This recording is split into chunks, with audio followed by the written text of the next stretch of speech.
since we resumed flying on 15th of August, the load factor is beyond 75%.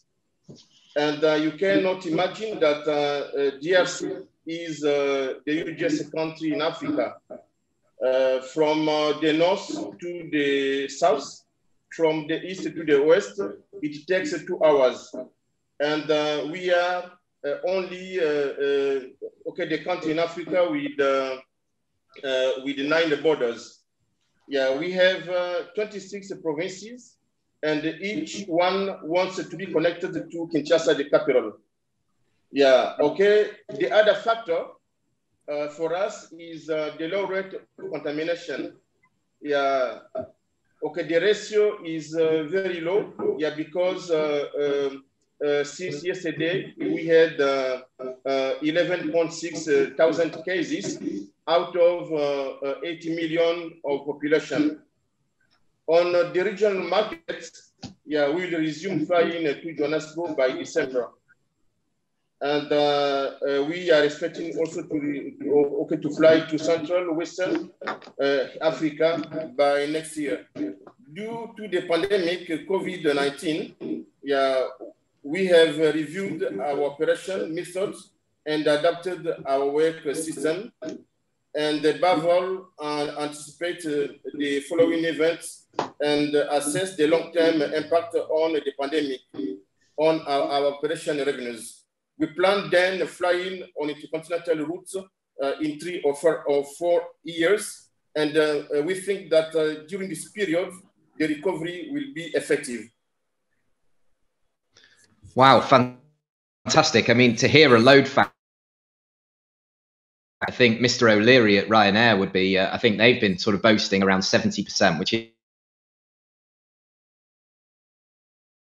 that's an incredible performance. And it sounds like you're being very pragmatic about reopening the market slowly but surely. So we'll come back to you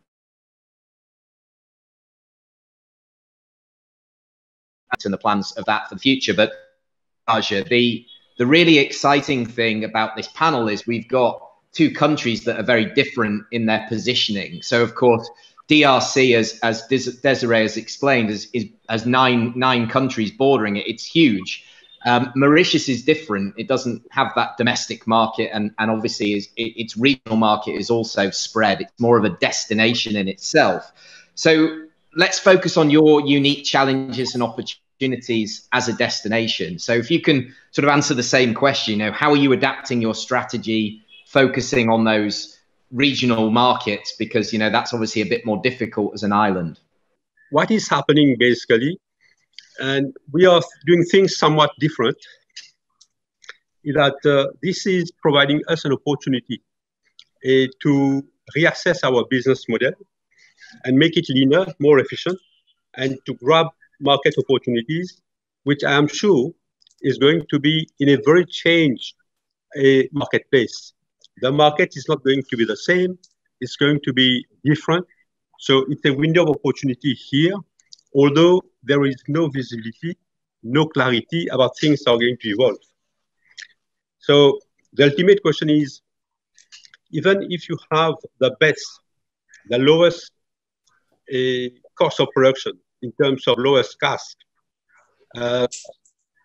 it's not of big use if you can't match it against a corresponding RASK.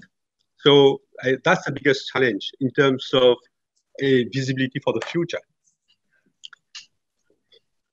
Absolutely, yeah. I mean, I think that, it's a nice overview of where you're at. Obviously, the 350s, which were with SAA, that have come back, the 330 Neos are new deliveries, and of course, I think nobody will be surprised about the 340s. I actually flew to Mauritius last year on your 340 from Heathrow. Fantastic experience. It's nice to go direct and go overnight and get there to that beautiful destination. So thank you for that. Thanks for the update. Now, we've only got a few minutes left, and I'm conscious we need to keep the time as best as possible. So just quickly, Desiree, any positives that have come about as a result of the crisis? As I said at the beginning, I want to see whether there's anything positive. Have you had an opportunity to reevaluate your strategy, restructure the business? Is it giving you that full stop, that breathing space to do something specific? Is there anything positive that's come out of the last sort of 9-12 months? Yes, John, three positive aspects that I can highlight. Okay, the first one is the cargo. Yeah, during that period, we could be able to carry cargo in the cabin, and even if the revenue was a little bit marginal, but we could operate. And also, we showed also that the company has the capacity to repatriate citizens who were blocked abroad. And also, we could evaluate our operation. I recruited a consultant firm, which will give us some path where we can cut our costs.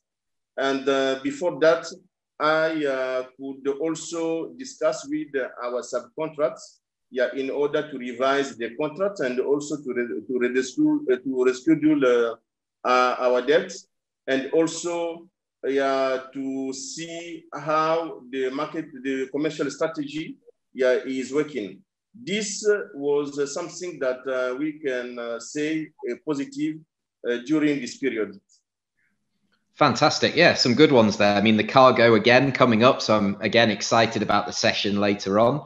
And yeah, an opportunity to look at the operation and look at where the revenue is coming from. So Raja, same question for you. Anything positive from the last 9 months or so? Yeah. John, yes, actually, I think the most important thing has been, if you take some space and then you rethink about the industry and the importance of national airlines. And I think it has been also not an opportunity, but that even for our authorities, the stakeholders, to underline the importance of having an airline, being the strategic role. I should emphasize more on the strategic role of airlines. Be it, as I said, initially for the carriage of medical supplies to Mauritius, and for repatriation of our citizens, and for exports, cargo. And there I bounce on what Desiree just said. We have been innovative in the industry to be able to have cargo carried in the passenger cabin. Basically, in our case, with the A350, for instance, it gives you quite an increase in the capacity you can take. Normally for Europe, we could carry 25 tons in the lower hold, in the belly capacity of the aircraft. When you have the cargo in cabin, it gives you 5 additional tons. So it gives you opportunity, to generate some more cash with the same existing costs of operations. I think this is one part of it. The second one is more to do with what we are doing currently, digitalization and use of technology. And I think this is something which has been extensively used during the confinement period for work. So we are trying to reinvent ourselves and be more efficient. Although in the longer term, when markets comes back, I think it's going to also impact adversely on the demand for business travel. And as I said, we are also restructuring the fundamentals of the airlines, like other airlines are doing, and giving us some sort of what the Americans call the Chapter 11 window to make some fundamental changes in the airline. Yeah, I think that point you made about digitization, again, another session I think that's coming up today. So really important, a great opportunity to look at that technology. And again, the cargo side and the strategic role of the airline as well. So, oh, I'm getting some feedback. I think I might be Kinshasa traffic we can hear in the background. My final question to both of you before we finish is, give me some of the characteristics that you think a successful airline that's going to survive and thrive over the next 3 to 5 years in the African market. What is that airline going to need? So Desiree, what kind of buzzwords? We heard quite a few from Alan at Kenya Airways yesterday, but what type of things do you think people are going to have to focus on to make it successful? Okay, for me, I think first, okay, the innovation, yeah, because companies must put in place new approaches like digitalization. Yeah, okay, I think our colleagues will talk about that very soon. The cost reduction and also the transformation. Okay, another point is the pragmatism. Yeah, okay, related to the business model. Yeah, because today classic theory in the environment post-COVID will not be applicable. Yeah, and also okay, the other point is the customer satisfaction, and also to stimulate confidence to customer. I think these are the three characteristics yeah, for the airline which will be able to survive yeah, in the coming 3 or 5 years. Thank Perfect. You. So innovation, transformation, pragmatism. Yeah. I love it. Raja, okay. You, anything to add to that? Yes, please. I would rather put it in terms of time scale for the short term and the medium to long term management, John. I would think that airlines, the characteristic would be, I think, first and foremost, those who are able to manage the very short term without a lot of collateral damages, I should say. I think this is something for survival, where the most important part is where we protect employees and our customers. I think this is something which is going to be very important for the future. Obviously, there are some of the basics like managing liquidity, containing costs, looking at all opportunities for revenues to keep the airlines afloat. And very important again is sound industrial relations. Actually, in these turbulent times, it's good to have all the unions with you rather than against you. I think this is the short-term part of it. And then, as I said, those who are able to use this window, we're not very sure how long it's going to last, to make structural changes for the future with the lowest cost base and the most attractive product which can be offered to our markets and our customers. And I would tend to think that the most efficient airlines, and which are backed by their states, actually, with their state backings, and which manage to reconcile what we used to see as conflicting objectives with an enhanced ecosystem. I don't think we have talked enough about ecosystem. I think African airlines, we need to enhance our ecosystem to survive in the future. So this is more or less what I have in mind to share with all of you.